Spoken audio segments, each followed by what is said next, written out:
Bonjour et bienvenue sur le podcast Explore Japon. Le podcast qui explore le Japon sous toutes ses coutures. Des conseils voyages, de la culture ou bien de la vie de tous les jours en passant aussi par l'apprentissage du japonais. Partons ensemble pour ce magnifique pays qu'est le Japon.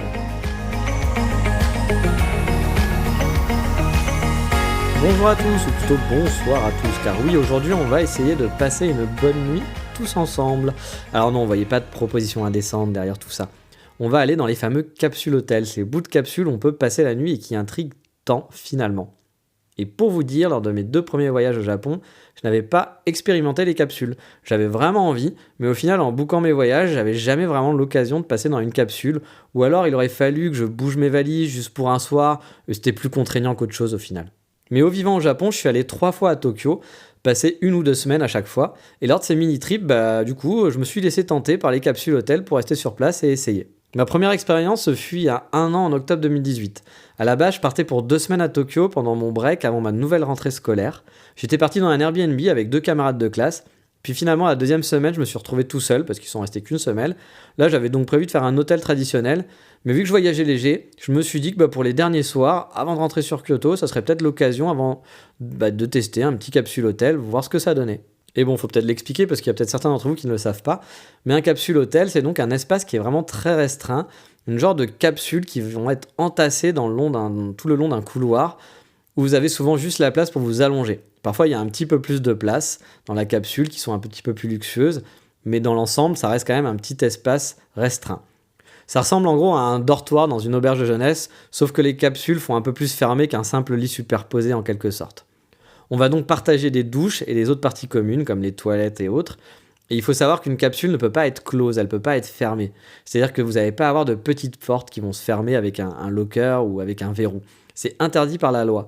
Vous aurez donc seulement un genre de rideau. Alors ça peut être un rideau un peu en dur, vous voyez, enfin pas en dur, mais qui soit pas juste du tissu, pour vous faire votre petit cocon, mais jamais vous n'aurez de porte ou quelque chose pour vous enfermer à l'intérieur de votre capsule. Ce n'est pas possible, ce n'est pas légal.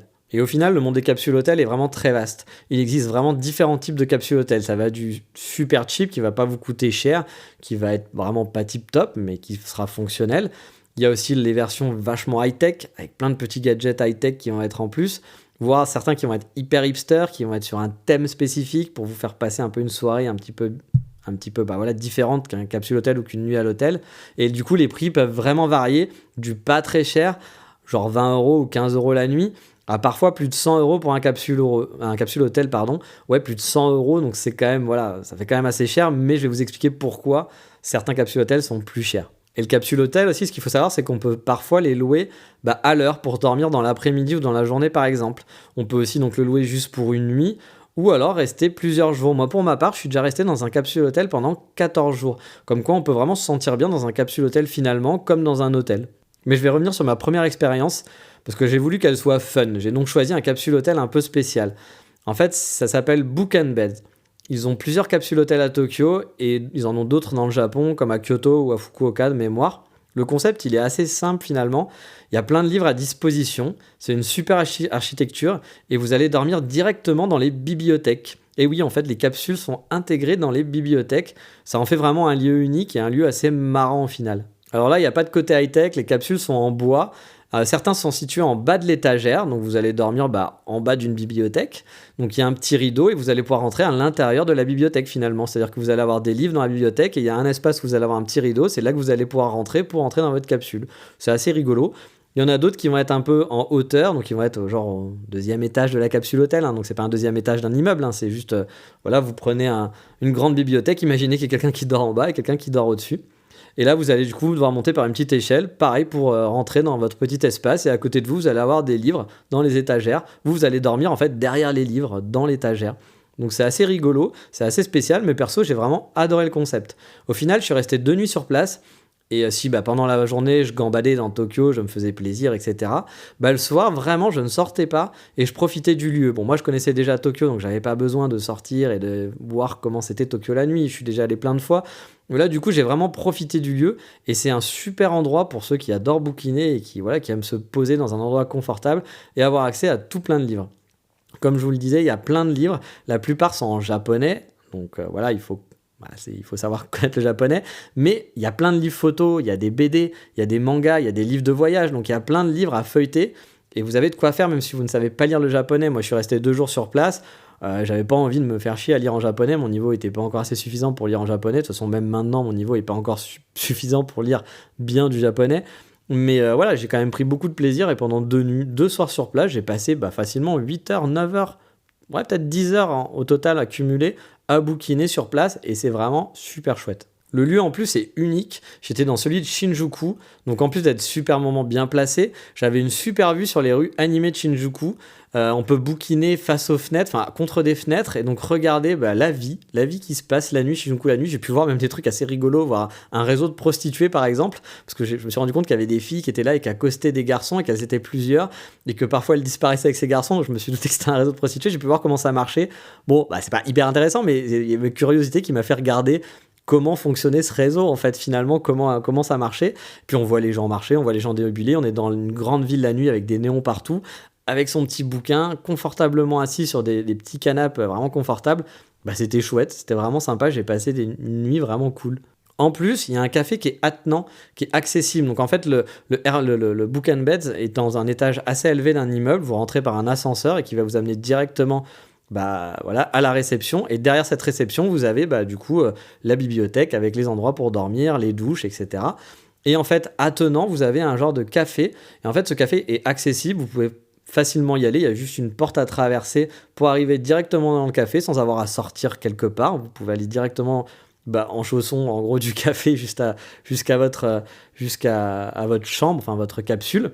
Et en fait ce qui est chouette, c'est aussi que ce café est accessible pour les non-résidents, c'est-à-dire qu'en fait il y a une porte qui donne du côté résident, et il y a la porte qui donne du côté de la réception, donc des gens peuvent venir juste pour prendre un café ici, sans accéder du coup à l'espace commun de vie, mais ils peuvent prendre un café. Donc si vous avez des amis, ils peuvent vous rejoindre par exemple dans ce café, et vous pouvez les voir 1 heure ou 2 dans le café, puis après chacun repart, et eux ils n'auront pas le droit d'accéder forcément à l'espace commun, mais voilà, vous pouvez les voir directement dans le café. Puis vous, c'est pareil, si vous voulez prendre un café, c'est facile, le truc est sur place, c'est payant, les consommations sont payantes du coup, mais vous y avez accès.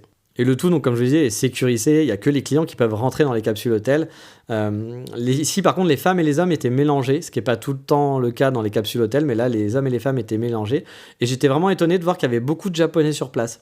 Honnêtement, la moitié des clients étaient des Japonais. Le reste, c'était des touristes asiatiques et occidentaux, mais il y avait quand même beaucoup de Japonais, donc j'étais assez étonné parce que je ne pensais pas qu'ils iraient forcément dans quelque chose comme ça de mixte. Mais bon, c'est vrai que c'est vraiment un endroit aussi qui se prise beaucoup à faire des photos, et les Japonais adorent se prendre en photo. Et pour son compte Instagram, être là-bas, c'est hyper chouette parce que l'endroit est très très beau. Donc voilà, forcément, c'est un lieu pour passer une nuit à Tokyo. Une japonaise qui passe en vitesse à Tokyo, je pense qu'elle est hyper contente de venir ici. Et là aussi, un autre truc sur lequel j'étais étonné, c'est la façon dont les gens utilisent finalement ce capsule hôtel. Il y a des gens qui étaient là, comme je vous le disais, qui étaient juste là pour faire des photos. En gros, ils faisaient 1 heure de séance photo en prenant des photos un peu partout avec leurs copines, puis après ils allaient dormir, tout simplement, et le lendemain ils partaient. Il y en avait qui venaient vraiment juste pour dormir. On voyait que c'était des touristes et qui n'en avaient rien à foutre du lieu, qui venaient, qui arrivaient, qui se posaient, qui prenaient leur douche, qui dormaient, et le lendemain ils partaient. Et puis il y en a d'autres comme moi qui venaient pour le concept, parce que je pense que c'est quand même un peu le concept. On venait pour bouquiner, c'est-à-dire qu'on dort, bien sûr, c'est un espace pour dormir, mais on profite du lieu pour bouquiner. De mémoire, les lumières, parce que du coup c'est un espace commun, c'est-à-dire que les livres et les endroits où on lit sont au même endroit qu'où on dort, c'est vraiment un espace commun.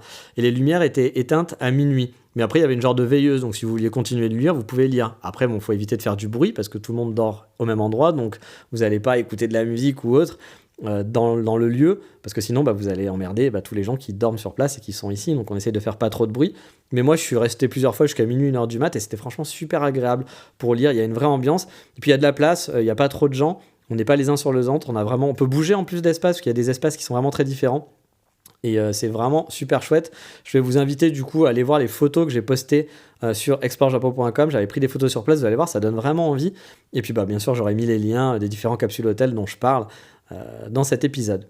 Donc on peut s'en servir vraiment juste pour dormir, mais ça serait dommage d'aller dans ce capsule hôtel sans bouquiner, surtout qu'il coûte un peu plus cher que d'autres capsules hôtels. De mémoire, moi ça m'avait coûté 50 € la nuit, mais encore une fois, ça va dépendre des périodes. Il y a des périodes où ça peut être beaucoup plus cher, mais de mémoire, j'en avais eu pour 50 € ou 45 € la nuit.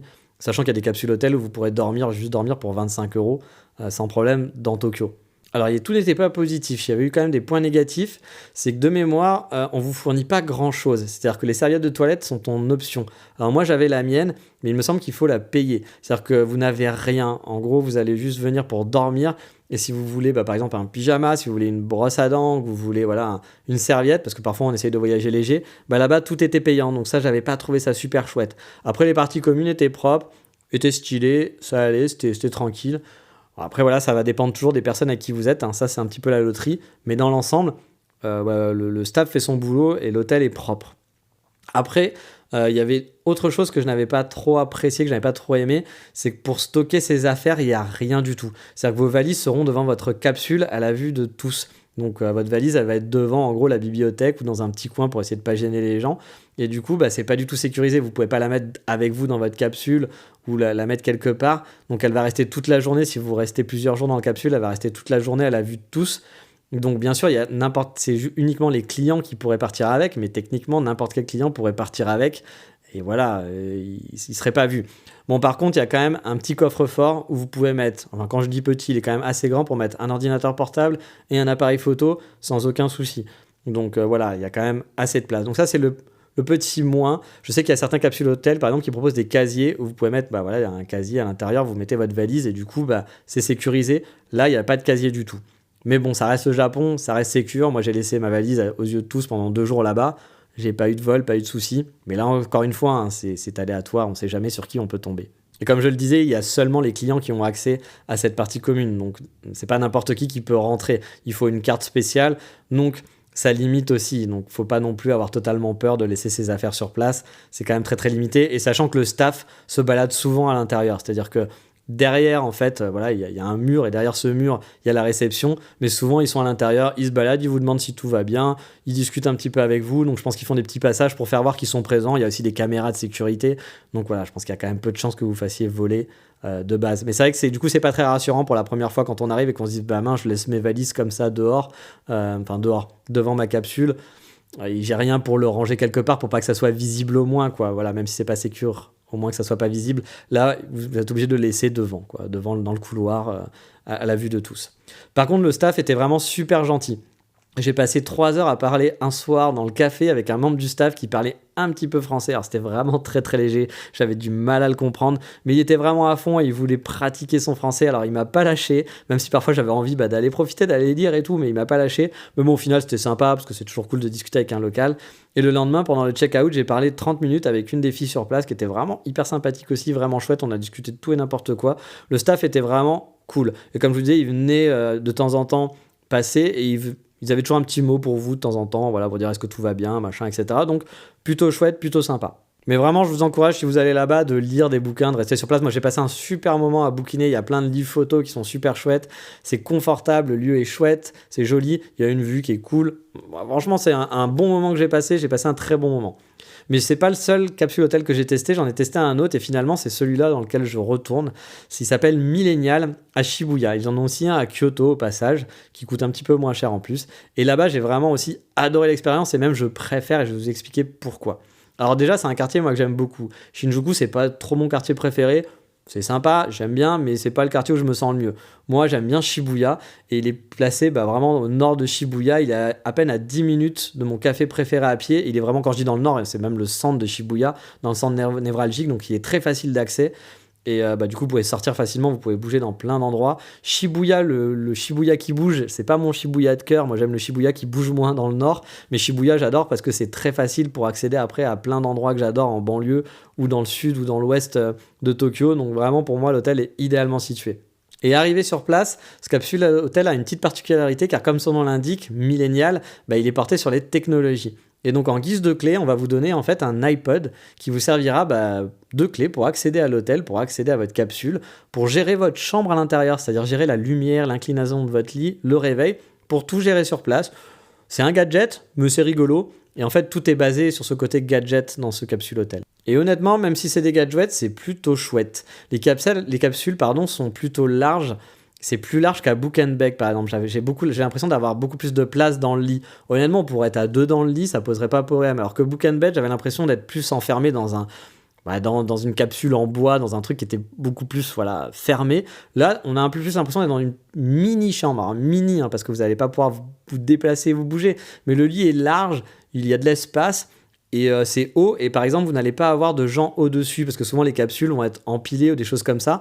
Là, les capsules sont côte à côte, mais elles ne sont pas empilées, et c'est pas des longs couloirs. Ils ont essayé de tourner un petit peu, donc vous n'avez pas plein de gens, vous n'avez pas de gens en face de vous. Enfin, ça arrive parfois, mais il y a plein d'endroits où vous n'aurez pas de capsule en face, ce sera juste à côté. Moi, je les trouve beaucoup plus confortables, beaucoup plus spacieuses, et beaucoup plus confortables en général. En plus, je vous parlais de high-tech, mais par exemple, les lits sont inclinables. On peut passer du mode lit, donc tout allongé, ou bien en mode canapé. Si vous voulez squatter un peu le soir, ou même si vous avez pris l'option d'avoir un projecteur, car on peut avoir un projecteur dans sa capsule, et donc regarder des films peinards. Une fois que vous avez fermé le rideau, ça va projeter sur le rideau, et via l'iPod, vous allez pouvoir brancher en fait votre ordi ou autre, et regarder des vidéos directement en étant assis ou allongé dans votre capsule. Et franchement, c'est hyper agréable, c'est assez chouette, c'est vraiment confortable. Et en dessous de votre lit, vous pouvez stocker facilement vos bagages. Il y a de la place pour mettre 2 grosses valises sans aucun problème. C'est un genre de tiroir qui n'est pas fermé, mais que vous allez pouvoir tirer sous votre lit. Et du coup, vous allez pouvoir stocker et y accéder facilement en le tirant. Ça va dépasser un peu dans le couloir, mais vous pourrez accéder à votre valise, l'ouvrir, la refermer après à l'intérieur, remettre ça sur votre lit quand vous partez. Et donc, contrairement à Book & Bets, là, vos affaires, elles ne traînent pas dans le couloir. Elles sont dans votre capsule. Alors, ok, c'est pas plus sécurisé. Une personne peut passer en dessous et l'enlever. C'est pas fermé, mais c'est moins visible. Vous avez l'impression que c'est un peu plus caché. Donc c'est un petit peu plus sécure tout de même, je trouve. Il y a aussi un coffre-fort, mais lui qui est plus petit. Je me souviens que, par exemple, on pouvait peut-être mettre son ordinateur portable, mais il fallait pas qu'il soit très très grand. Et il était beaucoup plus petit qu'à Books & Beds, donc c'était un peu plus limité. Mais il y a quand même, si vous avez des bijoux, que vous voulez mettre de l'argent dedans, vous pouvez mettre. Il y a un coffre-fort, vous réglez vous-même le code, c'est hyper simple, tout est facile d'accès, tout est facile à utiliser. Il n'y a rien de compliqué. Il y a aussi des caméras de sécurité partout dans le couloir, donc si quelqu'un vous vole quelque chose, a priori, on le saura. Et là aussi, pour accéder aux étages, c'est une clé spécifique, enfin votre iPod. C'est-à-dire que votre iPod, si vous donnez accès à l'étage 6, vous ne pourrez pas aller à l'étage 7, vous ne pourrez aller qu'à l'étage 6 avec. Donc voilà, c'est assez chouette, c'est quand même sécure, ça veut dire qu'il y avait une vingtaine de pods, de mémoire, je crois qu'il y a une vingtaine ou une trentaine de pods, de capsules par étage, donc il n'y a que 20 personnes qui peuvent vraiment circuler dans votre étage, donc ça limite quand même les vols ou quoi que ce soit. Ce capsule était aussi très bien fait au niveau des prises et des rangements. Au-dessus du lit, il y avait une étagère pour ranger des choses, chose qu'il n'y avait pas par exemple dans Book & Bets. Vraiment, ils ont bien pensé pour les voyageurs. Il y a plein de prises, il y a de mémoire 2 ou 3 plugs de prises, il y a même des prises USB, 2 ou 3 prises USB, où vous pouvez brancher vos trucs, vous pouvez les laisser au-dessus de votre lit du coup. Franchement, c'est super bien fichu. Il y a aussi une lumière qu'on peut tamiser, on peut baisser petit à petit la lumière, on peut gérer donc l'intensité de la lumière. Moi, je passe vraiment un bon moment quand je suis là-bas sur place. Les dortoirs sont donc, comme souvent, il y a des dortoirs qui vont être soit pour uniquement les filles, ou soit des dortoirs qui sont mixtes. Moi, j'ai toujours été dans les dortoirs mixtes. Je crois pas qu'il y en ait que pour des garçons. C'est soit vous pouvez rester qu'entre filles si vous voulez rester qu'entre filles, ou alors c'est des dortoirs mixtes. Dans ce cas-là, il y a des filles et des garçons. Moi, honnêtement, j'ai vraiment apprécié aussi le réveil, parce qu'ils ont une option de réveil via l'iPod. En fait, vous pouvez configurer un réveil qui lèvera votre lit petit à petit en position canapé et allumera aussi la lumière petit à petit. Et franchement, au départ, je m'étais dit, oh putain, se réveiller comme ça va pas être super. Et en fait, c'est super cool pour se lever et se réveiller. Moi, j'ai souvent du mal à me lever le matin et ça marche du tonnerre. C'est pas agressif et ça permet, ça vous réveille vraiment. Hein. Quand vous avez votre lit qui commence à monter petit à petit, ça vous réveille, mais pas de façon agressive. Et du coup, c'est chouette. Alors, ça fait un petit peu de bruit, mais c'est pas si gênant que ça. Et pour se réveiller, non, franchement, moi, j'ai vraiment adoré ce système. J'aimerais bien avoir ça chez moi pour me réveiller tous les matins, honnêtement. Et ce que j'aime bien aussi là-bas, c'est le design. Tout est neuf et moderne et fait high-tech. Vous avez des grandes douches par étage. Il y a 3 douches, il me semble, par étage. Il y a 3 toilettes aussi. On n'est pas les uns sur les autres. Comme je vous disais, il n'y a pas des capsules qui sont par-dessus, etc. C'est assez espacé quand même, finalement. Ça reste des capsules hôtels. Vous n'avez pas non plus un espace de fou, mais ça reste quand même assez espacé par rapport à d'autres. Comme je disais, on devait être une vingtaine ou une trentaine par étage, je me souviens plus, et ça va, c'est raisonnable. Ça faisait pas trop de monde. La gestion des accès aux douches, ça se passait plutôt bien. Dans certaines capsules, par exemple, vous n'avez pas accès aussi à la journée. C'est-à-dire votre capsule, quand une fois que vous partez, vous devez faire un check-in le matin et un check-in le soir. Donc vous avez quand même réservé par exemple pour 3 nuits, mais tous les jours il faudra faire un check-in et un check-out. Parce qu'en fait ils vont louer votre capsule pendant la journée. Donc vous n'allez peut-être pas garder la même capsule. Vous pourrez peut-être laisser vos affaires parce qu'il y aura un locker, mais vous n'aurez pas accès à la même capsule. Là ici vous pouvez revenir quand vous voulez pendant la journée. Votre capsule c'est la vôtre à partir du moment où vous l'avez réservée. Donc du coup si vous voulez revenir à 11 h ou à 4 h de l'après-midi, vous revenez, vous pouvez vous poser, il n'y a aucun souci. Vous pouvez rester même toute la journée dans la capsule. C'est pas grave, les gens feront pas le ménage dans votre capsule. Enfin, de toute façon, ils font pas le ménage dans le capsule, ils font le ménage que quand vous partez. C'est-à-dire qu'ils font pas votre lit ou quoi que ce soit. Donc, si vous voulez rester toute la journée, ils font le ménage dans les douches, etc. Mais dans le capsule, ils font pas le ménage. Donc, si vous êtes malade, vous êtes pas bien, vous voulez rester toute une journée dans la capsule hôtel, vous pouvez rester toute la journée. C'est pas un problème. Et je parlais des parties communes, elles sont aussi vraiment super chouettes. Il y a 2 étages de parties communes en fait. Il y a même un happy hour avec des bières gratuites chaque jour. Donc ça aussi, c'est plutôt cool. Vous avez une salle de réunion, voilà, si vous voulez faire des réunions. Vous avez des salles pour vous isoler, pour téléphoner. Vous avez des gros fauteuils, des tables super confortables et tout ce qu'il faut pour vous faire à manger ou pour boire. Vraiment, même moi, j'ai travaillé là-bas sur place parce que je devais bosser avec mon laptop. C'était agréable, c'était vraiment agréable de se poser. J'ai vraiment aimé l'espace et pour ça, je suis resté 14 jours. J'ai vraiment trouvé ça cool. Moi, j'adore vraiment ce capsule hôtel. Le seul X, c'est le prix. Parce que j'ai pu y aller pour 40 € la nuit. Donc, ce qui est plutôt raisonnable, je trouve, surtout pour les services offerts. Mais souvent, on peut voir le capsule à 80, voire à 100 € la nuit. Et là, pour moi, ça pique un peu pour dormir dans une capsule, même si c'est confortable et que le lieu est super chouette, il est hyper joli et tout, et que c'est en plein dans Shibuya. Là, pareil, vous avez vu sur une rue de Shibuya, donc c'est hyper, hyper sympa de regarder ce qui se passe quand vous êtes dans les parties communes. Mais voilà, pour un truc où tu vas être en vie en communauté et tu vas dormir dans une capsule, 100 €, je trouve que c'est quand même pas donné. Alors vous l'aurez compris, moi j'aime beaucoup dormir dans les capsules hôtels. Finalement, j'ai été très surpris et dans les capsules hôtels un peu hype, c'est sympa d'y habiter, c'est sympa d'y vivre. Mais bon, il n'y a pas que des bons côtés, car le principal problème des capsules hôtels, au final, c'est quoi ? C'est les autres. Parce que ça va dépendre avec qui vous allez tomber. Et si vous tombez sur un renfleur de compète qui dort juste à côté de vous, ou alors de clubbers qui savent pas comment on vit en communauté, ça peut vous faire passer une mauvaise soirée, vous pouvez mal dormir, et du coup ça peut être chiant. Mais là c'est hyper aléatoire. Moi la plupart du temps, ça s'est bien passé, mais effectivement il y a par exemple là quand je suis resté 14 jours dans ce capsule hôtel, il y a 2-3 soirs où ça a été un peu chiant parce que je suis tombé avec des gens qui étaient pas très polis et qui savaient pas vivre en communauté tout simplement. Bon, le truc c'est que dans les capsules hôtels, on va se dire que la plupart des gens vont pas rester très longtemps, ils vont rester 1 nuit, 2 nuits, c'est rare les gens comme moi qui vont rester 15 jours dans un capsule hôtel. Donc si vous avez des gens désagréables, il y a des chances que le lendemain ils soient plus là. Mais voilà, ça hélas, on peut pas le gérer. Donc si vous n'aimez pas la vie en communauté ou que c'est très dur pour vous, je vous conseillerais pas le capsule hôtel ou juste pour une nuit pour rigoler, mais pas rester longtemps. Si par contre ça vous dérange pas plus que ça, honnêtement c'est vraiment chouette de dormir dans un capsule hôtel. Donc comme je vous le disais, la plupart du temps j'ai bien dormi, mais ça m'est arrivé d'avoir des mauvais moments. J'ai eu par exemple un groupe de touristes qui rentrait de boîte à 4 h du mat et qui parlaient super fort, comme s'ils étaient tout seuls dans leur maison, pas comme dans un appartement, mais vraiment tout seuls dans leur maison. Ou bien encore un peu plus glauque, avec quelqu'un qui a vomi dans la douche. Alors bon, ça peut arriver d'être malade, le mec a vomi, ok, ça peut arriver, mais qui avait même pas passé un coup d'eau. Voilà, il suffisait de donner un coup d'eau dans la douche derrière et on n'aurait rien vu. Voilà, ça serait passé ni vu ni connu. Mais il a même pas pris la présence d'esprit de faire ça. Alors effectivement, il y a des staffs qui nettoient et tout, mais bon, ils nettoient à partir d'une certaine heure. Donc si le mec a vomi à 9 h, vous passez à 9 h 30, vous n'avez pas de chance. Ou s'il a vomi en pleine nuit, que vous êtes le premier à prendre votre douche, vous allez passer derrière. Heureusement, il y a plusieurs douches, donc voilà, je suis passé dans l'autre. Mais bon, c'est pas très agréable. Parce que les gens font pas trop attention. En plus, Shibuya, c'est un peu, il y a des gens, des clubbers, des choses comme ça, et c'est pas forcément les mecs les plus polis. Ils sont un peu bourrés, ils rentrent, ils font un peu n'importe quoi. Donc, ça peut être, il y a des petits côtés parfois désagréables, mais ça m'est pas arrivé plein de fois. Il y a aussi des choses très bêtes, mais qui peuvent être désagréables en vie de communauté. Par exemple, les douches, il y a bien écrit, il y a des écriteaux comme quoi il faut laisser la porte ouverte de la douche. C'est-à-dire que la douche, il y a un petit sas avant de rentrer dans la douche, dans chacune des douches. Et du coup, si on laisse la porte ouverte, du coup, ça va sécher plus vite. L'aération va marcher mieux, ça va sécher plus vite. Effectivement, c'est efficace. Je l'ai vu, en 10 minutes, une douche était sèche. Mais le problème, c'est que tous les gens, je n'ai vu personne laisser cette porte ouverte. Pourtant, c'est pas compliqué, il suffit juste de la laisser ouverte et personne ne le faisait. Donc ça, on se dit un peu, c'est dommage que les gens fassent pas attention aux autres parce que c'est pour les autres qu'on fait ça.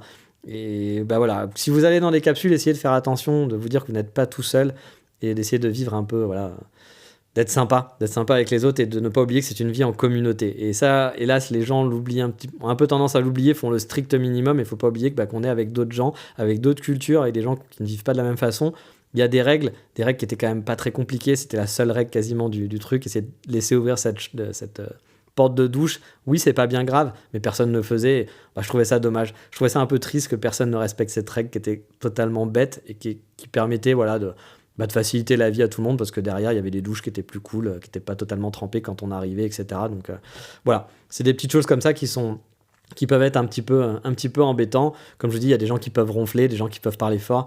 Moi, j'avais écouté, par exemple, il y avait quelqu'un qui avait mis sa musique, c'est-à-dire qu'il était dans son capsule et il écoutait de la musique, mais sans casque. Vous êtes dans un capsule hôtel, vous vivez en communauté encore une fois, donc écoutez de la musique, pourquoi pas, mais vous mettez un casque. Vous pouvez regarder un film, mais mettez un casque.